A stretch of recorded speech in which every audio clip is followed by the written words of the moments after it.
Hello dear student, स्वागत है आप सभी लोगों का हमारे यूट्यूब चैनल में। और आज हम लोग स्टार्ट करने जा रहे हैं लेक्चर नंबर 8, ठोसों के यांत्रिक गुण। यह लास्ट लेक्चर है।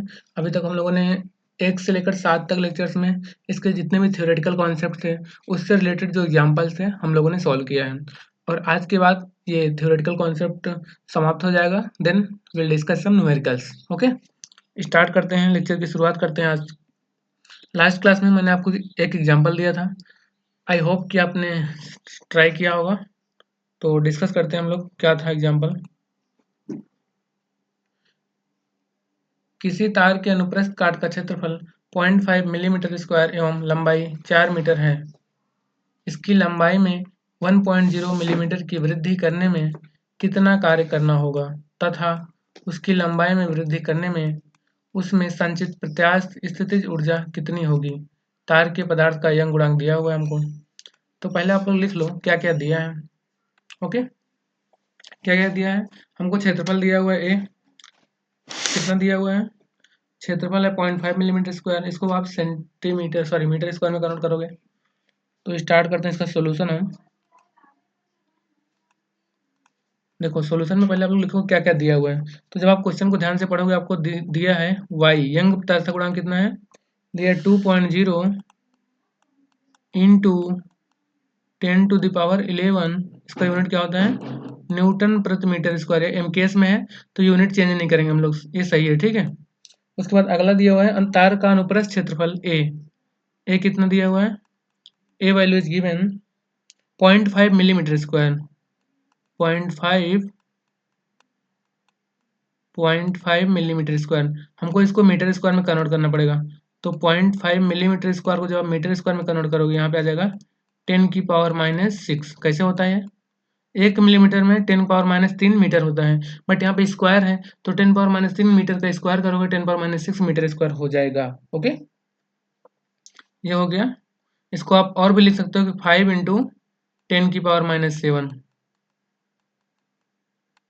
मीटर स्क्वायर एरिया हो गया। उसके बाद क्या दिया हुआ है, लंबाई दिया 4 मीटर। तो एमकेएस में है, कोई प्रॉब्लम नहीं, इसको लिख लोगे। पहला स्टेप होता है क्या डेटा दिया है उसको आप लिख लो। और चेंज इन लेंथ कितना बोला है, चेंज इन लेंथ बोला है 1.0 मिलीमीटर। 1.0 मिलीमीटर, इसको आप लिख सकते हो 1.0 इंटू 10⁻³ मीटर।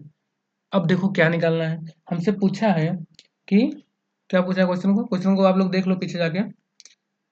कितना कार्य करना होगा, मीन्स 1.0 मीटर की वृद्धि करने में कितना कार्य करना पड़ेगा। तो कार्य का फार्मूला हमको पता है। कार्य का फार्मूला क्या होता है, कार्य का फार्मूला होता है 1/2 और वाई ए बटे कैपिटल एल, वाई ए बटे capital L into small L square. Last class में मैंने बताया था, फार्मूला डिराइव करवाया था। यदि आपको फार्मूला याद नहीं है तो नोट्स उठा के देख लो, वहाँ पे आप लोगों ने लिखा होगा, ठीक है। डब्ल्यू का फार्मूला हो गया, वाई की वैल्यू पता है हमको, ए की वैल्यू पता है, कैपिटल एल पता है, स्मॉल एल पता है। यहाँ से कार्य निकाल लोगे। जब कार्य निकल जाएगा, इसको मैं पूरा सॉल्व नहीं कर रहा हूँ, सोल्यूशन आपको प्रोवाइड कर दूंगा, बस बता रहा हूँ तरीका कैसे सॉल्व करना है, ठीक है। उसके बाद यदि आपको कार्य निकल गया, दूसरा इसमें क्वेश्चन पूछा है, उसमें मतलब कार्य करने में उस तार में कितना स्थितिज ऊर्जा संचित होगी। तो मैंने बताया था कि तार की लंबाई बढ़ाने में जितना कार्य करना पड़ेगा, वही उस तार में प्रत्यास्थ स्थितिज ऊर्जा के रूप में संचित हो जाएगा। तो दोनों का आंसर सेम ही होगा, ठीक है। इसका सोल्यूशन देख लेते हैं एक बार। देखो मैं पूरा क्वेश्चन सॉल्व नहीं कर रहा हूँ, क्योंकि मैं लिखूंगा पूरा उस तो बहुत टाइम लग जाएगा, बट आपके पास उतना टाइम नहीं है, तो मैं बस उतनी चीजें बता रहा हूँ जितने से आपका काम चल जाए, ठीक है। बहुत ज़्यादा टाइम नहीं वेस्ट करना चाहता मैं। तो फर्स्ट स्टेप है, क्या क्या डेटा दिया है उसको लिख लो। दिया है यंग प्रत्यास्थ गुणांक y इक्वल टू 2.0 10⁻11 न्यूटन प्रति मीटर स्क्वायर। तार का अनुप्रस्थ क्षेत्रफल a equal to 0.5 millimetre square, that is 5 into 10⁻7 metre square. L दिया हुआ है, स्मॉल एल दिया हुआ है। अब हमें पता है तार को खींचने में किया गया w equal to 1/2 f into L बोलो, या f की वैल्यू रखोगे आप, आपको पता है y equal to F L बटे ए एल। तो यहाँ से f निकालोगे तो वाई ए बटे एल इंटू स्मॉल एल। तो एफ की वैल्यू यहाँ पे रखोगे तो ये फाइनल आपका फार्मूला बन जाएगा। वो W इक्वल टू 1/2, ये फार्मूला याद रखना आप लोग, 1/2 कैपिटल वाई ए बटे capital L into small L square. बस सबकी वैल्यू रख दो यहाँ पे। तुरंत आंसर मिल जाएगा आपको W का। अब यहाँ पे वैल्यू पुट किया मैंने 1/2, वाई की वैल्यू 2.0 10^11 और एरिया कितना है 5 × 10⁻⁷ मीटर स्क्वायर और लेंथ कितना है कैपिटल एल इतना और ये क्या है into small L square. Okay, ये यहाँ पे है एक्चुअली, ठीक है, ये वाला वैल्यू यहाँ पे है। सही से आप जब सॉल्व करोगे, इसको कैलकुलेट करोगे, यू विल गेट 1.25 10⁻⁻² जूल। इसका मतलब जूल आएगा क्योंकि कार्य की मात्रा क्या होता है, जूल होता है। तार की लंबाई में वृद्धि करने में किया गया कार्य ही उसमें प्रत्यास्थ स्थितिज ऊर्जा के रूप में संचित होता है। यही स्टेटमेंट आपको पता है कि किसी भी तार की लंबाई बढ़ाओगे तो उसमें जो कार्य करना पड़ता है वही उस तार में प्रत्यास्थ स्थितिज ऊर्जा के रूप में संचित हो जाता है। अतः हम कह सकते हैं कि प्रत्यास्थ स्थितिज ऊर्जा U = W, यही मीन्स W के बराबर होगा और W की वैल्यू कितना है 1.25 10⁻² जूल। तो आपका फाइनल आंसर ये हो जाएगा। अब आप लोग देख लो, यदि आपका आंसर इतना आया था तो आप सही हैं, अगर आंसर नहीं आया था तो आपने कुछ गलती किया होगा, देखो कहाँ पे मिस्टेक किया है, सुधारो। इस तरीके से क्वेश्चन एग्जाम में आ सकते हैं। मैं सिर्फ वही एग्जाम्पल ले रहा हूँ जो मुझे इंपॉर्टेंट लग रहा है कि ये इंपॉर्टेंट है, बच्चों को बताना चाहिए, एग्जाम में आ सकता है, ठीक है। बाकी बहुत से एग्जाम्पल बुक में पड़े हैं, बट उतना टाइम नहीं होता सबके पास पढ़ने के लिए। नेक्स्ट देखते हैं हम लोग, ये ऑब्जेक्टिव पॉइंट ऑफ व्यू से बहुत इंपॉर्टेंट है। विभिन्न प्रत्यास्थता गुणांकों के बीच संबंध, मीन्स जितने भी मैंने प्रत्यास्थता गुणांक के बारे में पढ़ा है उन सब में क्या रिलेशन होता है, हम लोग उसको डिस्कस करेंगे यहाँ पे, ठीक। तो ये ऑब्जेक्टिव पॉइंट ऑफ व्यू से बहुत इंपॉर्टेंट है। एक नंबर से इसमें क्वेश्चन आ सकता है कि वाई और सिग्मा में क्या रिलेशन होता है, वाई और ईटा में क्या रिलेशन होता है ना, तो वही देखते हैं। प्रत्यास्थता गुणांक एक दूसरे से संबंधित है, प्रत्यास्थता गुणांक एक दूसरे से संबंधित हैं। तीन प्रत्यास्थता गुणांक मैंने पढ़ा है, वाई सिग्मा, सॉरी सिग्मा नहीं है, eta and B, capital B. Okay, ये तीन है और सिग्मा क्या होता है, पॉइसन रेशियो। ये जो चारों चीजें हैं सब इंटर रिलेटेड है, मीन्स एक दूसरे से संबंधित हैं। यदि किसी दी गई वस्तु के पदार्थ का यंग प्रत्यास्थता गुणांक कैपिटल वाई, दृढ़ता गुणांक ईटा, आयतन प्रत्यास्थता गुणांक कैपिटल बी तथा पाइसन अनुपात सिग्मा हो तो पहला संबंध होता है y = 2 ईटा 1 + सिग्मा, y बराबर 2 × ईटा 1 + सिग्मा, y ईटा तथा सिग्मा में संबंध। दूसरा y b तथा सिग्मा में संबंध, y = 3b 1 - 2 sigma. And third one y b तथा ईटा में संबंध, y = 9 ईटा b बटे 3b + ईटा, अथवा इसको ऐसा भी लिख सकते हो, ये सब संबंध होता है, ठीक है। और सिग्मा बी तथा ईटा में संबंध, सिग्मा = 3b - 2 में, ये याद रखोगे, ठीक। तो यहाँ पे देखो एक इंपॉर्टेंट बात यह है कि यदि आप इक्वेशन 1 और इक्वेशन 2 को रट लेते हो, याद कर लेते हो, तो इन दोनों की सहायता से ये संबंध निकल जाएगा। कैसे, देखो यहाँ पे निकलना वाई बी तथा ईटा में संबंध, यहाँ पे देखो वाई है, बी है, ईटा है, बट सिग्मा भी है।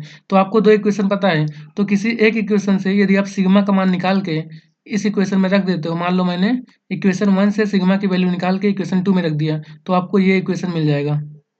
ये आप लोग ट्राई कर सकते हो, देख लेना।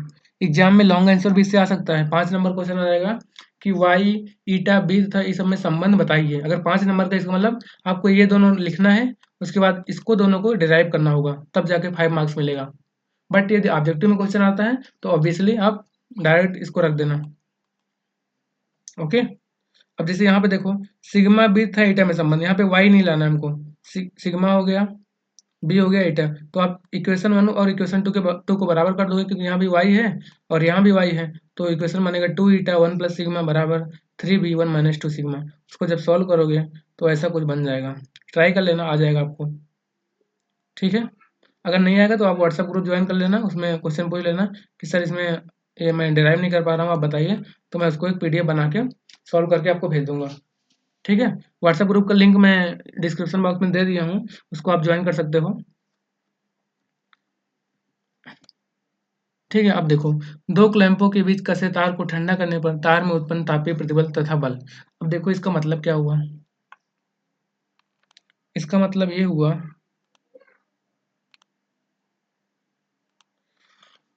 जैसे मान लो कोई फिक्स वॉल है, दीवार है, ठीक है, फिक्स दीवार है और ये कोई तार है उसके बीच में लगाया गया है और ये भी फिक्स है। मान लो इसका टेम्परेचर अभी है 50 डिग्री सेंटीग्रेड, 50 डिग्री सेंटीग्रेड दोनों का टेम्परेचर है। मान लो मैंने टेम्परेचर को कम किया, कितना कम कर दिया, मैं ला लिया 20 डिग्री सेंटीग्रेड पे। यहाँ भी कितना टेम्परेचर हो गया, 20 डिग्री सेंटीग्रेड। अब एक चीज़ पता है आपको कि यदि किसी तार की लंबाई, यदि किसी तार का ताप बढ़ाओगे तो उसका टेम्परेचर, सॉरी उसका ताप बढ़ाओगे तो उसकी लंबाई बढ़ेगी। क्यों? हमें पता है L equal to alpha delta T, mean change in length equal to L alpha delta T. Means किसी यदि एल लंबाई का तार है, उसका रेखीय प्रसार गुणांक अल्फा होता है, और उसमें जब डेल्टा टी चेंज करोगे, बढ़ाओगे, तो लंबाई में इतना वृद्धि हो जाएगी। क्लास 9th या 10th में आप लोगों ने पढ़ा होगा तापीय प्रसार के बारे में, L dash equal to L alpha delta T. But यदि आप ताप कम करोगे तो लंबाई कम होगी। बट देखो यहाँ पे ये क्या प्रयास करेगा, जैसे मान लो अभी इसका लंबाई है 10 मीटर, ठीक। जब मैं ताप को 50 से 20 कर रहा हूँ, तो मैं मानता हूँ कि 3 मिलीमीटर की इसमें कमी होना है। कमी कैसे निकलेगा, इस फार्मूला से। एल डैश आ रहा है 3 मिलीमीटर, बट ये दीवार फिक्स है, यहाँ भी फिक्स है, तो क्या होगा, इसकी लंबाई में कमी नहीं हो पाएगी। ये चाह क्या रहा है कि इसकी लंबाई 3 मिलीमीटर कम हो जाए, मीन्स इतना इतना हो जाए लंबाई। बट ये ऐसा नहीं हो पाएगा, क्यों? क्योंकि यहाँ पे दीवार है, दीवार इसको ऐसा होने नहीं देगी, दीवार इसको अपनी तरफ खींच के रखेगी, ऐसे खींच लेगी दीवार, एक रिएक्शन फोर्स यहाँ प्रोवाइड करेगी और इसको अपनी तरफ से खींच के रखेगी। तो हमें क्या निकालना है कि कितना बल इस पे दीवार लगा रही है, मीन्स कितना इस पे प्रतिबल लग रहा है और कितना फोर्स लग रहा है। यदि आपको प्रतिबल निकल गया तो प्रतिबल को अगर आप एरिया से मल्टीप्लाई कर दोगे तो ये वाला फोर्स निकल जाएगा, क्योंकि प्रतिबल बटे एरिया क्या होता है, सॉरी, प्रतिबल बराबर क्या होता है, फोर्स बटे एरिया। प्रतिबल बराबर बल रिएक्शन फोर्स बटे एरिया, तो रिएक्शन निकालना तो प्रतिबल इंटू एरिया हो जाएगा, ठीक है। तो यही इतना आपको समझना था इसमें। अब देखो यहाँ पे, जब किसी तार के दोनों सिरों को दो क्लैंपों के बीच कसकर तार को ठंडा किया जाता है, तो तार लंबाई में सिकुड़ने के कारण क्लैंपों पर बल लगाता है। वो चाहेगा कि उसकी लंबाई कम हो, बट दीवार उसको रोक के रखेगा, क्लैंप उसको रोक के रखेगा, तो क्या करेगा वो, उस पर एक बल लगाएगा, तथा तार में एक तापीय प्रतिबल उत्पन्न हो जाता है। हमें निकालना है वही तापीय प्रतिबल कितना होगा। यदि मैं तापीय प्रतिबल निकाल लिया तो मैं तार के क्रॉस सेक्शन एरिया से मल्टीप्लाई कर दूंगा, तो हमको उस तार में उत्पन्न बल भी निकल जाएगा, फोर्स भी निकल जाएगा, उसे आंतरिक प्रतिक्रिया बल भी बोल सकते हो। ओके। माना तार की प्रारंभिक लंबाई कैपिटल एल है, अनुप्रस्थ काट का क्षेत्रफल कैपिटल ए है, तार के पदार्थ का यंग प्रत्यास्थता गुणांक कैपिटल वाई तथा रेखीय प्रसार गुणांक अल्फा है। माना तार के ताप में डेल्टा टी डिग्री सेंटीग्रेड की कमी करने पर तार की लंबाई में एल कमी हो जाती है। जो फार्मूला भी मैं बताया, L equal to L alpha delta T, वही रेखीय प्रसार गुणांक का फार्मूला होता है अल्फा इजकल टू रेखीय प्रसार गुणांक लंबाई में कमी बटे प्रारंभिक लंबाई इंटू ताप में कमी। तो alpha equal to small L L delta T, small L हो जाएगा एल अल्फा डेल्टा टी, यही फार्मूला मैं बताया था आपको। मैं वहाँ पे बताया था एल डैश, तो चाहे आप उसको एल डैश बोलो या एल बोलो, बात देखिए, ठीक है। तो L equal to capital L alpha delta T. L क्या है, तार की लंबाई है, अल्फा तार का रेखीय प्रसार गुणांक, और डेल्टा टी लंबाई में कमी या वृद्धि। जब आप कमी करोगे तो लंबाई में इधर कमी हो जाएगी, सॉरी, डेल्टा टी क्या है, ताप में कमी या वृद्धि। जब ताप में कमी करोगे तो लंबाई भी कम हो जाएगी, ताप बढ़ाओगे तो लंबाई भी बढ़ जाएगी। और तार में विकृति, विकृति का फार्मूला आपको पता है, लंबाई में परिवर्तन बटे प्रारंभिक लंबाई। तो लंबाई में परिवर्तन कितना है, एल अल्फा डेल्टा टी। जब इसको एल से डिवाइड करोगे, एल से एल कैंसिल हो जाएगा, क्या बचेगा, अल्फा डेल्टा टी बचेगा ना। यहाँ पे देखो एक स्टेप ये कम लिखा है, होगा alpha L alpha delta T बटे एल, तो एल से एल कैंसिल हो जाएगा, क्या बचेगा, अल्फा डेल्टा टी। ओके। तार के पदार्थ का यंग प्रत्यास्थता गुणांक वाई होता है प्रतिबल बटे विकृति। हमको निकालना है प्रतिबल, प्रतिबल क्या होगा, वाई इंटू विकृति, वाई इंटू विकृति, विकृति कितना है, alpha delta T, means Y alpha delta T आ गया प्रतिबल। अगर हमको प्रतिबल पता है तो हम फोर्स निकाल सकते हैं, कैसे, राशि वाई अल्फा डेल्टा टी को तापीय प्रतिबल थर्मल स्ट्रेस कहते हैं। थर्मल मीन्स तापीय, स्ट्रेस मीन्स प्रतिबल। प्रतिबल बराबर होगा बल बटे क्षेत्रफल। बल क्या होता है, एफ बटे ए, हमको निकालना है एफ। एफ क्या हो जाएगा, प्रतिबल इंटू एरिया। तार में उत्पन्न तनाव बल F equal to A into प्रतिबल, that is A into Y alpha delta T. तो यहाँ से फार्मूला बनता है F equal to Y A alpha delta T. Means यदि आपको किसी तार का यंग प्रत्यास्थता गुणांक पता है, उसका क्रॉस सेक्शनल एरिया पता है, रेखीय प्रसार गुणांक पता है, और बोल रहा है कि उसकी लंबाई में डेल्टा टी कमी किया जाए, तो उसमें कितना बल उत्पन्न होगा, तो बल क्या हो जाएगा, तनाव बल कितना उत्पन्न होगा, F equal to Y A alpha delta T. अगर आपसे प्रतिबल पूछे तो क्या करोगे, इसको एरिया से डिवाइड कर दोगे, means Y alpha delta T बचेगा। तो ये 2 फार्मूला आप यहाँ से याद रख लेना। इससे रिलेटेड एक एग्जांपल करेंगे। एग्जाम्पल क्या है, 20 सेंटीमीटर लंबाई के मीन्स तार की लंबाई दिया हुआ है, कैपिटल एल दिया हुआ है ना, तो आप लिख लोगे दिया है एल बराबर 20 सेंटीमीटर। इसको हम केस में कन्वर्ट करोगे मीटर में तो हो जाएगा 0.2 मीटर, तथा 1 मिलीमीटर स्क्वायर एक समान अनुप्रस्थ काट क्षेत्रफल का स्टील का तार दोनों सिरों पर दृढ़ता पूर्वक बंधा है। ठीक है, क्षेत्रफल दिया हुआ तार कितना है, 1 मिलीमीटर स्क्वायर। इसको हम केस में कन्वर्ट करो तो 1 इंटू 10⁻⁶ मीटर स्क्वायर हो जाएगा। ठीक है, यदि तार का ताप 40 डिग्री सेंटीग्रेड से घटाकर 20 डिग्री सेंटीग्रेड कर दिया जाए तो कमी कितना हो रहा है, 40 माइनस 20, 40 माइनस 20 मीन्स 20 की कमी हो रही है। तो तार के तनाव में परिवर्तन ज्ञात कीजिए, मीन्स तनाव बल कितना निकलेगा, एफ निकालना है आपको। आपको फार्मूला पता है, F = Y A alpha delta T. यहाँ वाई की वैल्यू दिया हुआ है आपको, अल्फा की वैल्यू दिया, रेखीय प्रसार गुणांक alpha = 1.1 10⁻⁵ degree centigrade inverse mean प्रति डिग्री सेंटीग्रेड, और वाई की वैल्यू कितना है 2.0 10⁻11।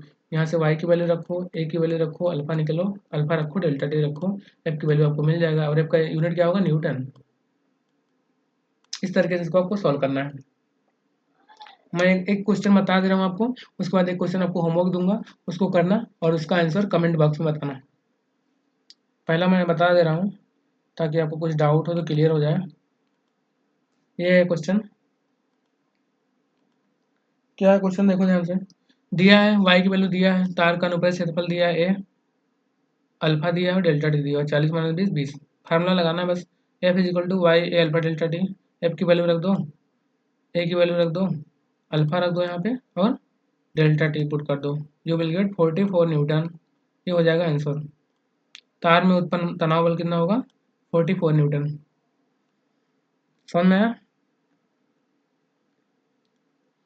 ये एक क्वेश्चन है, आप लोग को खुद से ट्राई करना है। क्वेश्चन है, होमवर्क है, ठीक है, इसको ट्राई करना। इसका आंसर आप लोग कमेंट बॉक्स में बताना। और दोस्तों, यदि आपको वीडियो अच्छा लग रहा हो ना, तो प्लीज़ चैनल को इसको लाइक कर दो वीडियो को, और सब्सक्राइब भी कर दो चैनल को। ठीक है, क्वेश्चन पढ़ लेना और सॉल्व करना, सेम ही क्वेश्चन है, सेम फार्मूला लगेगा। इसका आंसर भी दिया 40 न्यूटन आएगा। तो आंसर क्या ही कमेंट बॉक्स में बताओगे ना, बट ट्राई करना यार, आएगा तभी आंसर लिखना, जिससे हमें पता चलेगा ना कि आप लोग ट्राई कर रहे हो। अब आता है प्रत्यास्थता के अनुप्रयोग, ये लास्ट टॉपिक है इसका, चैप्टर 1 का। प्रत्यास्थता का दैनिक जीवन बहुत अनुप्रयोग है। रियल लाइफ में हम लोग डे टू डे लाइफ में देखते हैं कि हर जगह इसका यूज होता है। कुछ महत्वपूर्ण एग्जाम्पल मैंने यहाँ पे लिया है, जैसे भार उठाने वाली क्रेन में धातु की मोटी रस्सी प्रयुक्त होती है। आपने देखा होगा, कभी कुछ भारी चीज़ उठाना है तो हम लोग क्या करते हैं, भार उठाने वाली क्रेन में जो धातु की मोटी रस्सी का प्रयोग करते हैं, मोटी रस्सी। हम लोग पतली रस्सी क्यों नहीं प्रयोग करते हैं, इसका रीजन देखिए। क्रेन क्या होता है, क्रेन का यूज जनरली हम लोग करते हैं जहाँ पे बहुत भारी सामान उठाना होता है। अगर मान लो मैं मोटा रस्सी लिया और पतला रस्सी लिया, तो इसका क्षेत्रफल ज़्यादा होगा और इसका क्षेत्रफल कितना होगा, कम होगा। ठीक है, मान लो ये स्मॉल ए है, तो हमको देखना है प्रतिबल। प्रतिबल क्या होता है, बल बटा क्षेत्रफल। सामान उठाना है, भारी सामान, तो मैं मान लेता हूँ डब्लू वेट को उठाना है, दोनों समान भार उठा रहे हैं डब्लू। ठीक, प्रतिबल क्या होता है, बल बटा क्षेत्रफल, तो उस पर कितना बल लगेगा, डब्लू बटे क्षेत्रफल ए।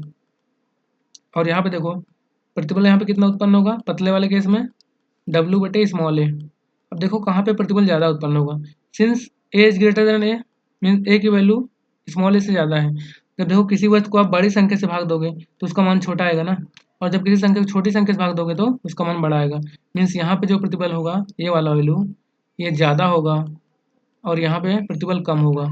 तो मीन्स जो स्ट्रेस डेवलप हो रहा है, प्रतिबल उत्पन्न हो रहा है तार में, वो कम होगा यहाँ पे, तो तार जल्दी नहीं टूटेगा यहाँ पे। जब वो मोटा रहेगा तो उसमें प्रतिबल कम उत्पन्न होगा, वो जल्दी टूटेगा नहीं। बट यदि वो पतला है तो ज़्यादा स्ट्रेस डेवलप हो जाएगा, बोलते नहीं स्ट्रेस, स्ट्रेस हो गया, टेंशन उत्पन्न हो गया है, ज़्यादा टेंशन में आ जाएगा वो, और जल्दी से ब्रेक हो जाएगा, टूट जाएगा, फेलियर हो जाएगा। ठीक है, तो इसलिए हम लोग ट्राई करते हैं कि जो भारी भार उठाना है उसको हम लोग, उसका जो क्षेत्रफल है ज़्यादा होना चाहिए, मीन्स मोटाई ज़्यादा होनी चाहिए रस्सी की। ये इसका रीजन है, यहाँ पे दिया हुआ, समझ लो थोड़ा। भारी भारों को उठाने तथा एक स्थान से दूसरे स्थान तक ले जाने के लिए प्रयुक्त क्रेनों में धातु का एक मोटा रस्सा प्रयुक्त किया जाता है। रस्से के अनुप्रस्थ क्षेत्रफल का मान ऐसा होना चाहिए कि उसमें उत्पन्न प्रतिबल उसकी प्रत्यास्थता की सीमा से अधिक नहीं होना चाहिए। यदि प्रत्यास्थता की सीमा से अधिक हो जाएगा तो वो क्या हो जाएगा, ब्रेक हो जाएगा। क्योंकि प्रत्यास्थता की सीमा क्या होता है, मैक्सिमम प्रतिबल जिसे वह तार बिना टूटे हुए सहन कर सकता है। बट अगर उसमें प्रतिबल उसकी औकात से ज़्यादा हो जाएगा तो तार क्या होगा, टूट जाएगा ना।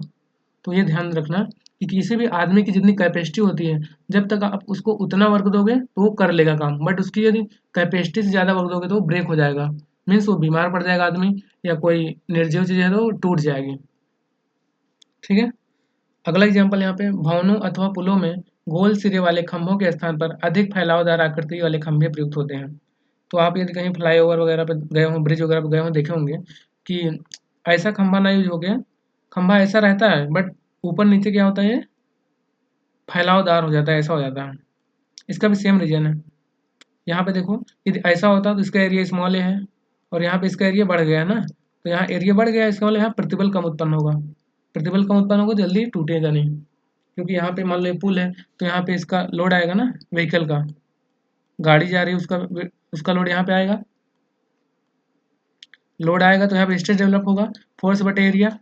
अब एरिया को आप जितना ज़्यादा ज़्यादा बढ़ाओगे उतना कम यहाँ पे प्रतिबल उत्पन्न होगा। तो इसलिए हम प्रयास करेंगे कि इस एरिया को बढ़ा दें, इसलिए इसको फैलावदार कर देते हैं। भवनों अथवा पुलों में गोल सिरे वाले खंभों के स्थान पर अधिक फैलावदार आकृति वाले खंभे प्रयुक्त होते हैं। अधिक फैलावदार आकृति वाले खंभे में उत्पन्न प्रतिबल का मान गोल सिरे वाले खंभों में उत्पन्न प्रतिबल की अपेक्षा कम होता है, क्योंकि उसमें भार वहन करने के लिए क्या होता है, इसमें भार वहन करने के लिए इसमें क्षमता ज़्यादा होती है ना इसमें, क्योंकि इसका प्रतिबल प्रतिबल इसमें कम उत्पन्न होगा क्योंकि एरिया ज़्यादा है। तो बस इसका रीजन वही है, जिसका एरिया ज़्यादा होगा प्रतिबल कम कम उत्पन्न होगा तो वो ज़्यादा लोड सहन कर पाएगा, बस, और कुछ रीजन नहीं इसमें। और नेक्स्ट एग्जांपल है, आप लोग देखे होंगे, जनरली सुनते हैं कि एक ब्रिज है, एक कोई पुल है, वो काफ़ी लंबे समय से बना हुआ था, बट उसको गवर्नमेंट ने बोल दिया है कि अब इस पुल पे आना जाना बंद कर दो। ऐसा क्यों? क्योंकि पुल की भी अपनी एक क्षमता होती है, एक औकात होती है कि इतने टाइम तक ये सही से काम करेगा। कोई भी मटेरियल हो, उसकी एक अपनी डिजाइन लाइफ होती है, means design life mean design period होता है, मीन्स इतने समय तक, सपोज वो 20 साल 50 साल तक वो सही से काम करेगा, उसके बाद भी पुल बना रहेगा। ऐसा नहीं पुल बना नहीं रहेगा, बट उस पर आदमी का विश्वास टूट जाता है कि ये अब इस पर आप गाड़ी लेके गए तो ब्रिज कभी भी टूट सकता है। तो हम लोग इंसान हैं, लाइफ से कभी रिस्क नहीं लेना चाहते, मीन जीवन से कभी खिलवाड़ नहीं करना चाहते, इसलिए गवर्नमेंट बोल देती है कि भाई अब इस पुल पे जाना बंद कर दो। तो उस केस में क्या करते हैं हम लोग, वाहन नहीं जाता उस पुल पे। उस टाइम पुल पे क्या होता है, हम लोग बाइक लेके जाते हैं, दो चक्का, या पैदल जाते हैं, या जानवर लोग को आने जाने के लिए छूट देते हैं। तो ऐसा होता है। उसका भी रीज़न यही होता है कि किसी भी मटेरियल का अपना एक डिजाइन पीरियड होता है। लंबे समय तक पुल का उपयोग करने पर उसको असुरक्षित घोषित कर दिया जाता है। क्यों? पुल लोहे एवं अन्य पदार्थों के बने होते हैं, ठीक है। ये पदार्थ पुल पर लगातार यातायात के कारण हमेशा प्रतिबल और विकृति के दबाव में रहते हैं। इस कारण पुल में उपयोग किए जाने वाले पदार्थ अपनी प्रत्यास्था सामर्थ्य खो देते हैं। प्रत्यास्था सामर्थ्य मीन्स उनकी औकात खत्म हो जाती है उनकी। जब देखो बार बार आप स्ट्रेस कर रहे हो, प्रतिबल दे रहे हो, प्रतिबल हटा रहे हो, प्रतिबल दे रहे हो, हटा रहे हो, तो एक टाइम आएगा कि वो अपनी प्रत्यास्था की सामर्थ्य खो देंगे। बहुत अधिक उपयोग के पश्चात पुल में प्रतिबल के समान मान के लिए बहुत अधिक विकृति उत्पन्न हो जाती है तथा पुल के गिरने की संभावना बढ़ जाती है। इस कारण लंबे समय के बाद पुल असुरक्षित घोषित कर दिए जाते हैं, ठीक है। तो इसका रीजन है। बस इतना ही एग्जाम्पल हम लोग यहाँ पे करेंगे। बाकी बुक में और भी क्वेश्चन दिया होगा, एग्जाम्पल दिया हो, आप लोग देख सकते हो। कोई डाउट हो तो व्हाट्सएप ग्रुप में पूछ सकते हो, ठीक है। तो दोस्तों, यदि आपको वीडियो अच्छा लग रहा हो तो प्लीज़ चैनल को सब्सक्राइब कर दो और अपने दोस्तों के साथ भी शेयर करो। मिलते हैं नेक्स्ट क्लास में कुछ एग्जाम्पल के साथ।